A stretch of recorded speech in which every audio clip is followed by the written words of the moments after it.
کیا آپ نے کبھی کاف پہاڑ کے بارے میں سنا ہے؟ ایک ایسا پہاڑ جہاں ہمیشہ اندھیرا رہتا ہے، جہاں چاند، سورج اور ستاروں کی روشنی پہنچ ہی نہیں پاتی۔ ایک ایسا پہاڑ جو تمام دنیا کے گرد موجود ہے، اور یہ دنیا اس کے اندر ایسے سمائی ہے جیسے انگلی میں ایک انگوٹھی۔ کچھ کا خیال ہے کہ یہ پہاڑ جنات کی دنیا میں داخل ہونے کا دروازہ ہے، جبکہ کچھ لوگوں کا ماننا ہے کہ یہ پہاڑ سمندر کی گہرائیوں کے نیچے کہیں ہیں۔ اس پہاڑ کے بارے میں کئی عجیب مافوق الفطرت کہانیاں عام ہیں۔ تو کیا یہ کاف کا پہاڑ ہے؟ اور اس کے بارے میں اتنا کچھ مشہور ہونے کے باوجود آج تک اسے کوئی معلوم کیوں نہیں کر پایا کہ آخر یہ کہاں ہے، اور کیا واقعی وہاں کوئی مافوق الفطرت مخلوق موجود ہے؟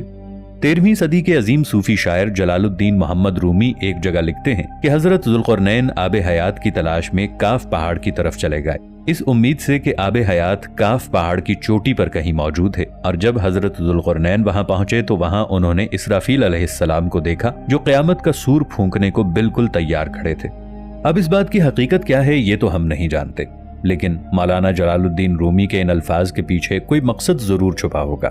شاید اس بات کا تعلق کسی خاص چیز یا کسی خاص واقعے کی طرف اشارہ ہو۔ اس بات کو مزید سمجھنے کے لیے ہمیں کاف پہاڑ کے بارے میں سمجھنا ہوگا۔ کاف، کوہ کاف یا جبل کاف کے نام سے مشہور یہ پہاڑ عربی اور ایرانی ثقافتوں میں ایک پراسرار پہاڑی ہے، اور اس پہاڑ کو زمین کا بالکل آخری سرا سمجھا جاتا ہے جہاں پر کوئی پہنچ نہیں سکتا۔ اور مشرق وسطیٰ کی افسانوی داستانوں کے مطابق اس جگہ ایک عجیب الخلقت پرندہ روک موجود ہے جو جسامت میں اتنا بڑا ہوتا ہے کہ ایک پورے ہاتھی کو اپنے پنجوں میں اٹھا سکتا ہے۔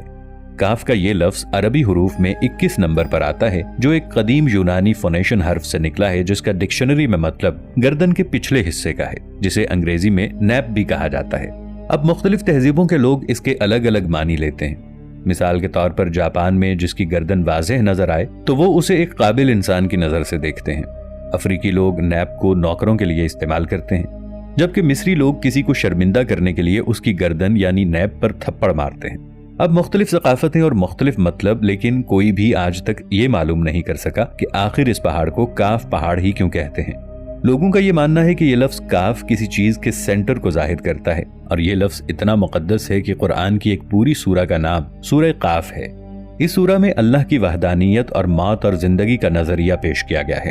چین کے لوگوں کا ماننا ہے کہ دنیا میں موجود تمام پہاڑ ایک بڑے پہاڑ کی شاخیں ہیں، اور وہ بڑا پہاڑ یہی کاف پہاڑ ہے۔ مولانا جلال الدین رومی کی وہ تحریر جس میں انہوں نے حضرت ذوالقرنین کا کاف پہاڑی پر جانے کا ذکر کیا تھا، اس کے بارے میں پاکستان کے شہر بہاولپور کے ایک علاقے سے تعلق رکھنے والے ایک اور صوفی مخدوم جہانین جہاں گشت نے اپنے ایک سفر نامے میں لکھا تھا کہ حضرت ذوالقرنین نے نہ صرف حضرت جبرائیل علیہ السلام کو کاف کی پہاڑی پر دیکھا، بلکہ انہوں نے یاجوج ماجوج کو بھی اسی پہاڑی پر قید کیا تھا۔ مشہور تاریخ دان الطبری کے مطابق حضرت محمد مصطفیٰ صلی اللہ تعالی علیہ وآلہ وسلم نے ارشاد فرمایا، اللہ نے قاف پہاڑ کو دنیا کے گرد تخلیق کیا ہے، یہ تمام دنیا اس پہاڑ کے درمیان میں ایسے موجود ہے جیسے ایک انگلی میں انگوٹھی۔ کوئی بھی یہاں پہنچ نہیں سکتا کیونکہ وہاں پہنچنے تک 4 مہینے اندھیرے میں سے گزرنا پڑے گا۔ یہ وہ پہاڑ ہے جہاں کوئی سورج، کوئی چاند نہیں اور کوئی ستارے نہیں، اور یہ پہاڑ انتہائی شوخ نیلے رنگ کا ہے کہ آسمان جو ہمیں نیلا نظر آتا ہے یہ دراصل اسی پہاڑ کے عکس کا رنگ ہے۔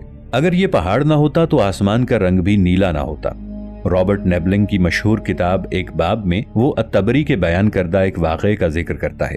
اس میں حضرت محمد صلی اللہ علیہ وآلہ وسلم اور حضرت علی رضی اللہ تعالی عنہ کے درمیان ایک دلچسپ گفتگو کا احوال ذکر ہے۔